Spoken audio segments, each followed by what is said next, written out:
시청자 여러분 안녕하십니까. 기자들의 눈 김양훈입니다.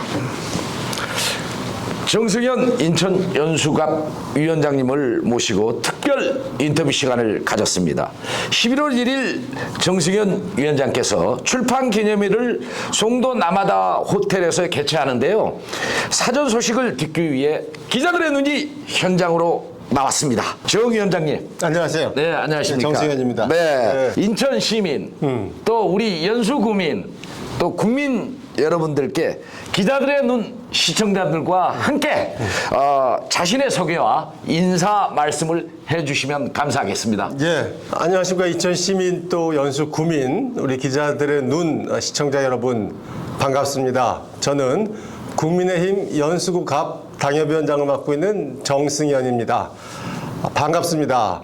오늘 이렇게 우리 김양훈 기자님 오셔가지고 여러 가지 저의 출판 기념에 관련된 또 저의 근황 여러 가지에 대해서 인터뷰를 하게 돼가지고 대단히 기쁘게 생각합니다. 요즘은 이제 추석이 지나고 이제 한 가을이 깊어가는 아주 좋은 계절을 맞이하고 있는데요. 무엇보다도 이번 10월 달은 지역 행사가 굉장히 많습니다. 네, 그렇습니다. 그래서 뭐 하루에 한 10개 정도 행사가 있을 정도로 네. 오늘도 뭐 청학동, 연수동 축제에 다녀왔는데요. 네. 그래서 그 축제를 찾아다니면서 우리 연수 구민 여러분들을 만나고 근황을 듣고 근황을 전하고 이렇게 소통하는 시간으로 네. 많이 이번 10월 달은 보내고 있습니다. 네, 시청자 여러분, 우리 정승현 위원장님의 그 쟁걸음 앞으로 기대해도 좋을 듯합니다. 출판 기념회 11월 1일 인천 지역에서도 알려졌거든요. 네. 그 내용을 저도 이제 이 포스타 등 네. 어떤 줄거리 내용은 좀 들었습니다. 네.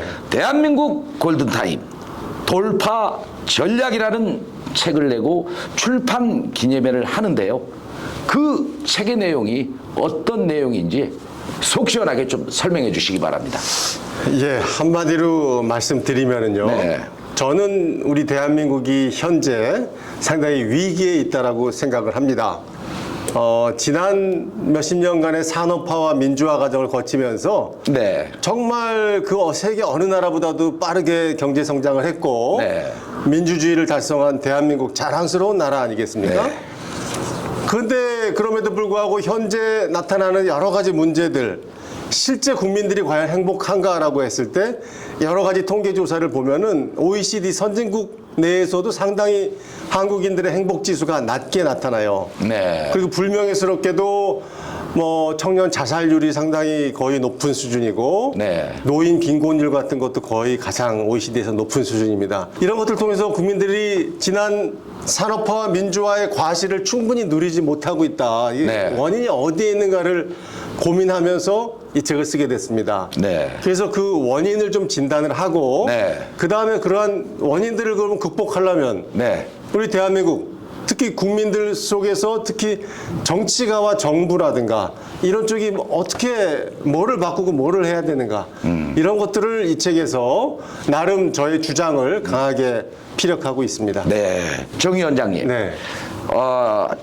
출판되는 이번 책자와 관련해서 구체적으로 좀 설명을 듣고 싶습니다. 아, 예. 거기에 대해서 좀 설명해 주시기 바랍니다. 그러시죠. 우리 기자님도 잘 아시다시피 골든타임이라는 것은 우리 사람이 굉장히 그 어떠한 충격을 받고 위기에 닥쳤을 때 네. 생명을 잃을 수 있는 그러한 위기에서 그 생명을 건질 수 있는 짧은 시간 응급조치를 해야 되는 그 짧은 시간을 골든타임이라고 하지 않습니까? 그러니까 우리 대한민국이 지금 골든타임에 직면해 있다.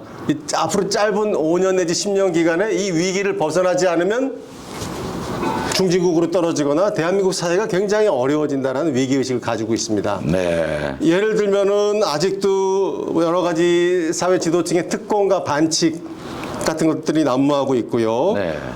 정치권에서 부패와 법치가 제대로 서 있지 못하다 이런 네. 문제들. 예. 또 우리가 지난 정부에서도 확인했습니다만 여러 가지 포퓰리즘, 네. 인기 영합주의 같은 것들이 판을 치면서 정치와 사회에서 합리성이 실종되고 있다. 자, 그럼 이걸 어떻게 극복할 것이냐? 무엇보다도 원칙과 상식을 회복하는 것이 중요하다고 생각이 됩니다. 네. 그 길로 나가야 되고 행정부와 입법부와 사법부가 각자의 영역에 충실하면서 입법부가 너무 독주하는 것도 아니고 사법부가 월권을 해서도 안 되고 각 철저한 삼권 분립이 지금은 필요하다라는 생각을 합니다. 네. 또 우리 사회가 직면하고 있는 저출산 문제, 사교육 문제 이거 해결하지 않으면 안 되고요. 네. 그다음에 중산층을 복원하면서 복지도 현명한 복지를 해야 된다라는 걸 책에서 주장하고 있습니다. 끝으로 한 말씀을 드리면 이 책에서 주장하는 하나의 중요한 요점은 대한민국은 민주공화국이다.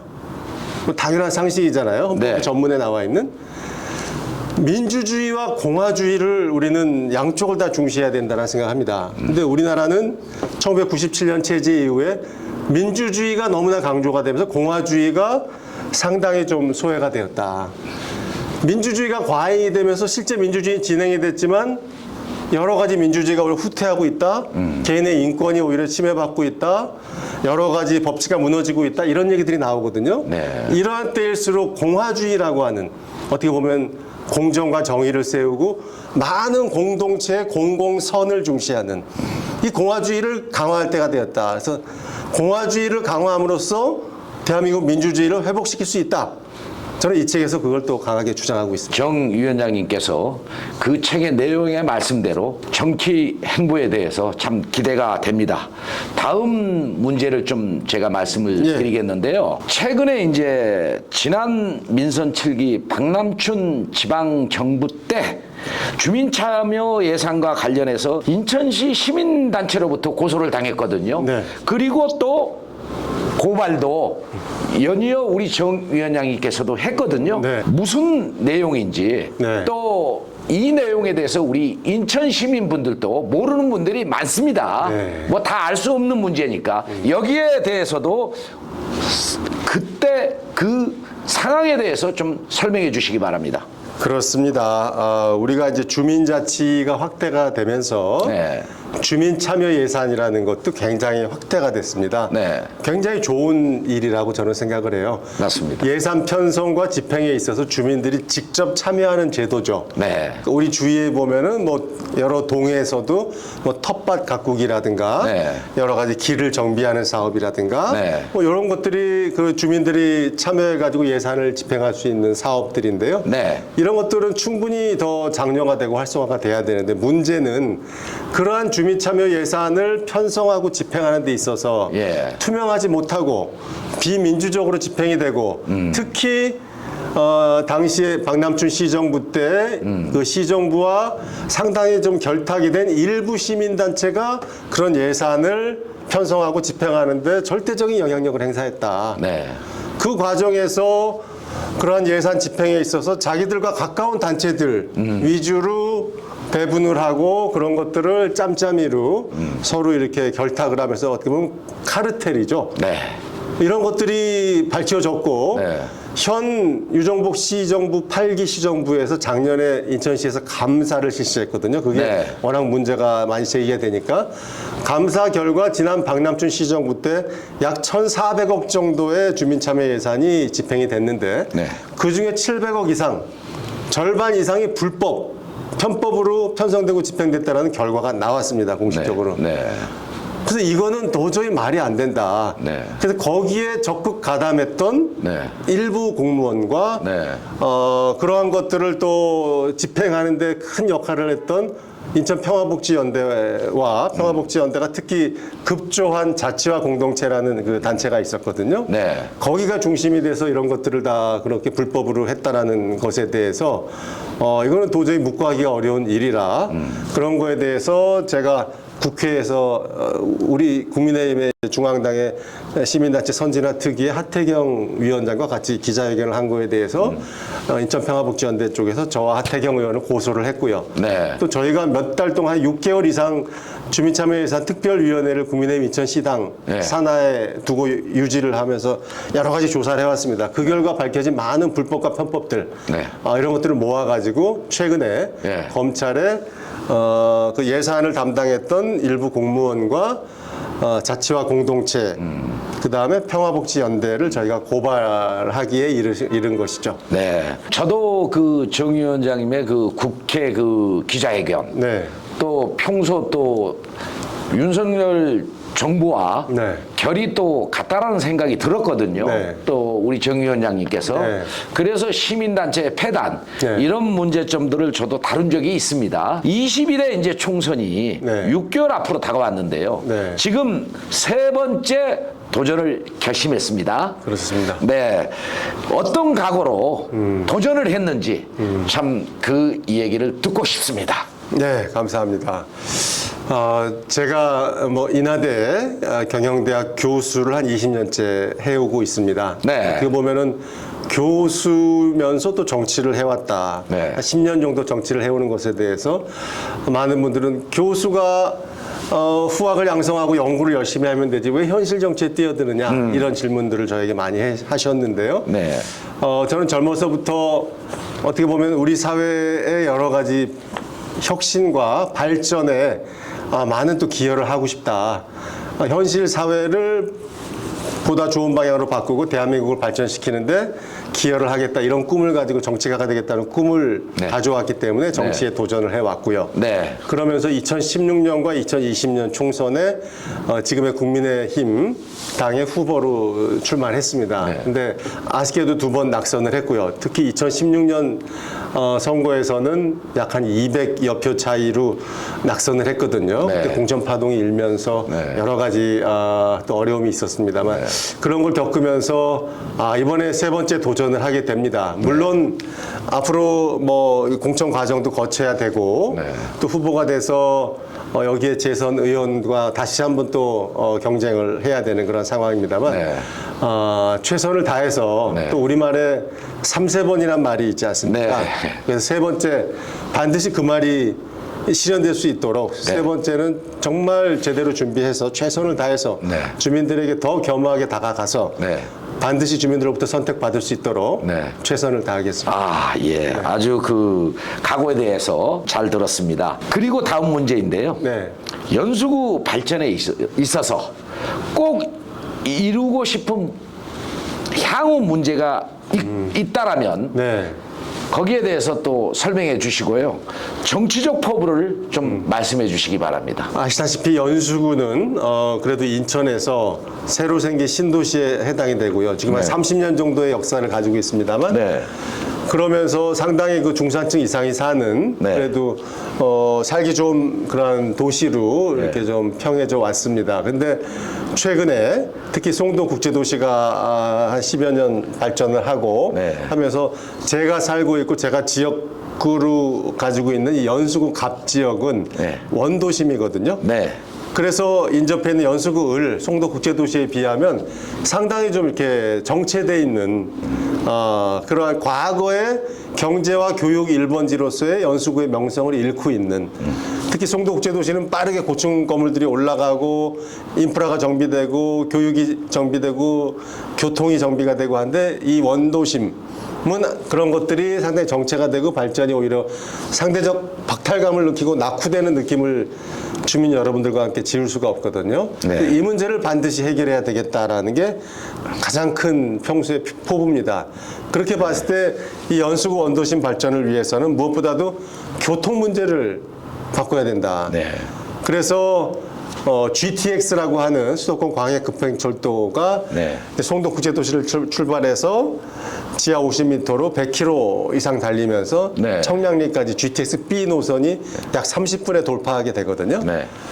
그 노선에 원래 없었던 송도 국제도시에서 그 다음에 인천시청역인데 그 중간에 이 연수구 원도심에 반드시 원도심역을 하나 만들어야 되겠다. 이거는 네. 많은 주민들의 수건이기도 합니다. 네.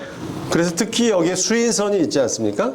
수인선과 GTX-B 노선이 만나는 즈음에 반드시 원도심역을 만들어야 되겠다는 생각으로 제가 올 봄에 세종시의 원희룡 국토부 장관을 또 찾아가서 그러한 주민 대표들과 강하게 제안을 했고 유정보 시장도 설득을 하고 해서 네. 두 분 다 어느 정도 약속을 했습니다. 네. 유정보 시장도 그럼 원도심역을 한 2천억에서 3천억 들거든요. 그 네. 사업이. 그래서 반드시 하는 쪽으로 그러면 적극하겠다는 약속을 해서 네. 어느 정도 그 사업이 이제 성사가 되리라고 보고요. 또 하나가 있다면 30년이 되면서 원도심에 많은 아파트들이 지금 낙후돼 있으면서 재정비를 해야 되는 시기가 다가오고 있습니다. 특히 재건축과 리모델링을 해야 되는데요. 네. 이거를 차질 없이 하겠다. 그때 원희룡 장관을 만났을 때도 연수지구의 신도시 특별법이라는 게 적용이 됩니다. 여기엔 재건축 규제 같은 걸 완화해주고 굉장히 혜택을 주거든요. 근데 30년 전에 연수지구에 지금의 연수구 원도심에 같이 있는 옥년동 전체와 청학동, 선악동 일부가 포함이 안 돼 있거든요. 네. 그래서 혜택을 못 받기 때문에 이 문제도 차별 없이 반드시 옥년동도 청학동, 선악동도 이 혜택을 봐야 된다는 강하게 제안을 했고 네. 적극 검토하기로 했습니다. 그래서 저는 이 교통 문제와 주택 문제 해결이 가장 중요하다고 생각되고요. 이런 걸 통해서 정치를 하는 데 있어서 정말 주민분들이 피부로 느끼는 어려움들을 같이 해결하고 같이 고민하고 특히 서민들을 위한 정치를, 서민을 위한 보수 정치를 해야 되겠다 이런 생각을 가지고 있습니다. 아, 말씀 잘 들었습니다. 우리 연수 주민들 네. 또 정승현이라는 네. 사람 네. 뭐 전부 다 안다고 볼 수는 없지 않겠습니까? 그렇죠. 아직. 그래서 이제 우리 기자들의 눈에서 질문을 드리는 것인데요. 네. 정승현이라는 사람은 어떤 사람인지 또 연수 주민께 솔직한 정승현이에 대한 어필을 한다면은 어떻게 하겠는지 여기에 대해서 정승현이에 대한 이 얘기를 좀 해주시기 바랍니다. 그게 가장 어려운 질문인 것 같은데요. 평소에 한마디로 저는 스스로를 생각을 할 때 네. 우리 고사성어에도 많이 있듯이 외유내강형이라고 저는 말씀드리고 싶습니다. 정치 세계 10년 정도 제가 노력을 해왔습니다만 네. 많이 듣는 얘기가 너무 얼굴이 착하게 생겼다. 예. 정치가는 좀 강하게 네. 이렇게 좀 우락부락하고 좀 네. 그런 게 있어야 되는데 너무 유하고 착하게 학자 스타일이다 이런 네. 얘기 많이 들었거든요. 네. 그 타고난 얼굴을 어떻게 고칠 수는 없는 거고요. 네. 그거는 뭐 받아들이고 네. 단 내부에는 강한 신념과 뚝심을 가지고 네. 밀어붙여야 되겠다. 네. 그래서 이런 주민들의 정말 연수구 원도심이 안고 있는 조금 전에 말씀드렸던 교통 문제, 주택 문제 그 누구보다도 확실하게 해결할 수 있도록 오랫동안 노력을 해왔고 어느 정도 지금 성사 단계에 와 있고요. 네. 또 아까 질문해 주셨던 이 책에도 그 내용이 들어 있습니다만 네. 주민참여 예산과 관련된 불법, 편법에 대해서 많은 정치권에서는 그 시민단체가 워낙 또 영향력이 있는 데기 때문에 네. 그냥 넘어가려고 하는 정치권이 많았는데 저는 불법과 편법과 타협할 수 없다. 네. 이거는 확실하게 시민들에게 잘못된 것을 밝히고 불법 집행된 거는 시민들을 위해서 쓰여질 수 있도록 반드시 바로 잡아야 되겠다는 신념으로 지금 고소당하고 고발하고 뭐 또 저들이 고발한다고 하더라고요. 저에 대해서 끊임없이 치열하게 싸우고 있습니다. 그런 면에서 겉으로는 유해 보이지만은 강한 신념을 가지고 네. 옳다고 믿는 거에 대해서 목숨 바쳐 노력하는 그런 외유내강형 정치가라고 저는 자부하고 싶습니다. 네. 요새 최근에 정승현 관련해서요. 네. 알려진 부분들이 네. 보수의 전사가 됐다. 네. 이런 여론도 나오고 있습니다. 감사합니다. 네. 또 기자들의 눈에서 잘 또 기사 다뤄주시고 감사합니다. 네. 마무리 이제 질문을 해야 될 것 같습니다. 네. 연수 구민께 이제 이 인터뷰를 마무리하면서 또 우리 기자들의 눈 시청자들과 네. 국민께 네. 말씀해 주시기 바랍니다. 네. 우리 연수 구민 여러분, 그리고 기자들의 눈, 우리 시청자 여러분, 저의 솔직 담백한 말씀을 어떻게 들으셨는지요? 저는 우리 국민들께, 우리 또 시청자분들께 저에 있는 속마음을 드리고 싶은 마음에서 허심탄회하게 말씀을 드렸습니다. 저는 학자이면서 정치를 하고 있습니다. 특히 이제는 10년 정치를 하면서 정말 주민을 위하고 국가를 위한 정치가로서 바로 쓰고 역할을 꼭 하고 싶다라는 생각을 하고 있습니다. 이제 내년 4월 국회의원 22대 총선이 약 6개월 앞으로 다가왔습니다. 지난 두 번은 저의 부족으로 우리 연수구민 여러분들께서 정말 저희 손을 잡아주시지 않으셨는데요. 많이 단련됐고 더 많이 강해지고 다시 한번 국민 여러분들께 다가왔습니다. 더 머리 숙이고 정말 국민만을 위해서 한 몸 바쳐서 열심히 노력하겠습니다. 세 번째 도전, 저 정승현의 손을 꼭 한번 잡아주시고 우리 연수구와 대한민국을 위해서 열심히 일할 기회를 꼭 한번 주시길 부탁드리겠습니다. 시청자 여러분, 오늘 정승현 인천 연수 갑 위원장님을 모시고 인터뷰를 끝냈습니다. 보수의 전사로 변신한 정 위원장께서 11월 1일 자신의 발간한 책을 송도 남하다 호텔에서 개최를 합니다. 주민들의 많은 참여와 또 우리 기자들의 눈 시청자 여러분들께서도 많은 관심을 가지고 지켜보아 주셨으면 감사하겠습니다. 정 위원장님, 참 오늘 인터뷰 임해 주셔서 감사하고요. 감사합니다. 오늘 이렇게. 우리 기자들의 눈도 정 위원장님에 대해서 많은 응원을 하겠습니다. 귀한 시간 마련해 주셔서 감사합니다. 네, 열심히 감사합니다. 하겠습니다. 네. 감사합니다.